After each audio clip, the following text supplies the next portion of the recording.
BK넷 라디오 오늘의 핫이슈입니다. 최현준 보도국장 오늘 어떤 소식인가요? 조 바이든 대통령이 새로 연방 판사 지명자 명단을 발표를 했습니다. 이 가운데 한국계 여성이 연방 항소법원 판사로 지명이 돼 눈길을 끌고 있습니다. 자세한 사항 살펴보겠습니다.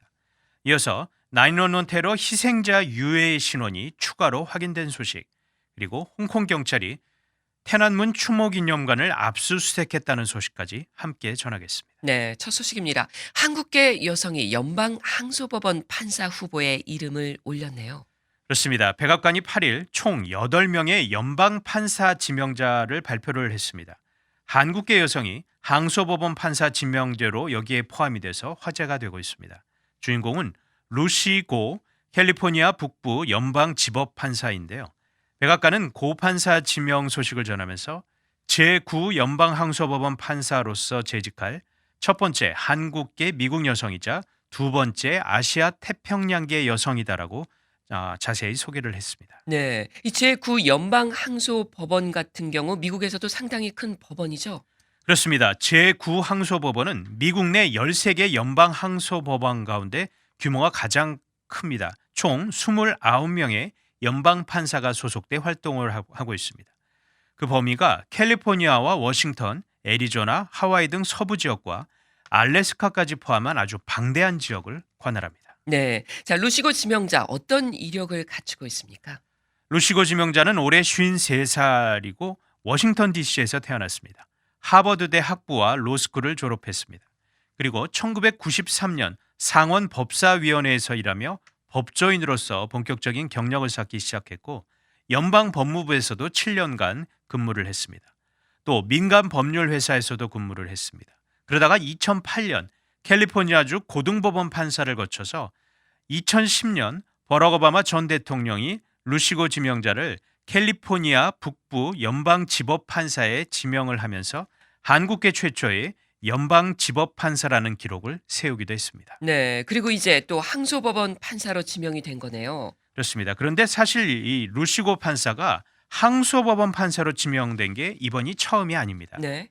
지난 2016년 오바마 전 대통령이 이 루시고 판사를 이번과 같은 제9 항소법원 판사로 지명을 했었습니다.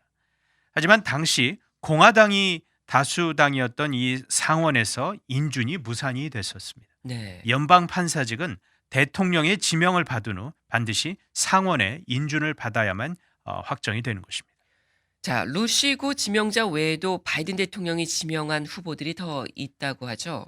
네, 백악관이 이번에 총 8명의 후보들을 공개를 하면서 후보들 모두 뛰어난 자질과 경력을 갖추고 있으며 헌법과 법에 의한 통치에 아주 헌신적인 사람들이라고 소개를 했습니다. 그러면서 이번 지명자들은 법조계의 다양성을 반영하겠다는 바이든 대통령의 약속을 보여준다라고 강조를 했습니다. 첫 한국계 여성 항소법원 판사가 될 가능성이 있는 루시고 지명자 외에도 3명의 중남미계 그리고 2명의 흑인 여성도 포함이 되어 있습니다. 네, 이 다양성을 보여주는 후보들이 누구인지 좀 살펴보죠. 지명자들 가운데 고등법원 판사 지명자는 루시고 판사를 포함해 총 3명입니다. 모두 제9 항소법원 판사 후보들입니다. 이 가운데 한 명인 홀리 토머스 로스앤젤레스 카운티 고등법원 판사는 흑인 여성이고요. 만약 상원 인준 과정을 통과한다면 제9 항소법원의 두 번째 흑인 여성 판사가 됩니다. 그리고 캘리포니아 중부 연방지법 판사로 지명이 된 마암 에우시면사 프림퐁 LA 항소법원 판사는 상원 인준을 받게 되면은 캘리포니아 내 4대 연방지법에서 활동 중인 유일한 흑인 여성 판사가 될 수 있습니다. 네, 이 바이든 대통령이 연방 법관직을 지명한 게 처음은 아니죠. 네, 취임 후 7번째로 내놓은 후보자 명단입니다. 바이든 대통령이 취임했을 당시 그 공석이었던 연방 법관이 100명이 넘었었는데 지금까지 총 43명의 지명자가 발표가 됐습니다. 예. 백악관은 바이든 대통령이 연방법원 강화를 위해 수십 년을 매진해온 만큼 공석인 자리를 다 채우기 위해 더 신속하게 움직일 것이다라고 밝혔습니다. 네, 잘 들었습니다. 다음 소식입니다. 이 911 테러 20주년을 앞두고 있는데 의미 있는 소식이 있어요. 테러 희생자의 신원이 추가로 밝혀졌다고요? 그렇습니다. 911 테러 당시 뉴욕 이 월드 트레이드 센터, 이 세계 무역 센터에서 숨진 희생자 가운데 2명의 신원이 추가로 밝혀졌습니다. 뉴욕 검시관실은 최근 도입된 이 첨단 DNA 분석 기술을 통해 희생자 유해의 신원을 확인하게 됐다라고 밝혔습니다. 네. 이 테러 당시 뉴욕에서 목숨을 잃은 사람들이 몇 명이었죠? 총 2,753명이었습니다. 네. 테러 당시 여객기 납치범들이 세계무역센터의 이 쌍둥이 건물을 들이받으면서 대형 건물 이 두 채가 무너져 내렸죠. 그러면서 수많은 사람들이 건물 잔해 속으로 사라졌습니다. 이후 잔해가 철거가 되면서 유해가 수습되기 시작했는데, 하지만 화재로 인한 강한 열 그리고 화학물질 등으로 인해 유해의 신원 확인이 쉽지 않았었습니다. 네. 그러니까 아직 신원 확인이 안 된 희생자들이 많이 있다란 얘기네요. 안타깝지만 그렇습니다.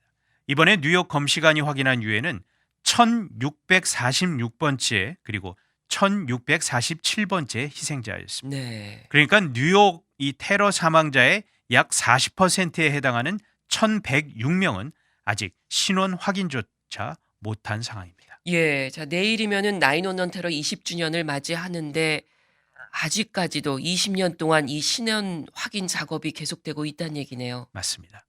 바바라 샘슨 뉴욕시 수석 검시관은 20년 전 세계 무역센터 희생자 가족들에게 사랑하는 사람의 신원을 확인하기 위해 시간이 얼마가 걸리든 우리가 할 수 있는 모든 것을 다 하겠다 이렇게 약속을 했었다라고 밝혔는데, 2명의 새로운 신원 확인과 더불어 우리는 반드시 해야 할 의무를 계속해 나가고 있다라고 말했습니다. 네.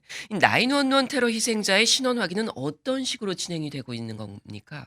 사건 현장에서 수거한 2만 2천여 조각의 유해에서 DNA를 뽑아서 희생자의 신원과 대조하는 방식으로 진행이 되고 있습니다. 네. 뉴욕 검시관실은 차세대 염기서열 분석 기술을 도입한 덕분에 이번에 2명의 희생자 신원을 확인할 수 있었다라고 했는데, 이 기술은 대량의 유전자 정보를 빠르게 읽어낼 수 있는 획기적인 분석법이라고 합니다. 예. 이 기술의 발달로 희생자 신원 작업도 힘을 얻고 있다 이런 얘기네요. 그렇습니다.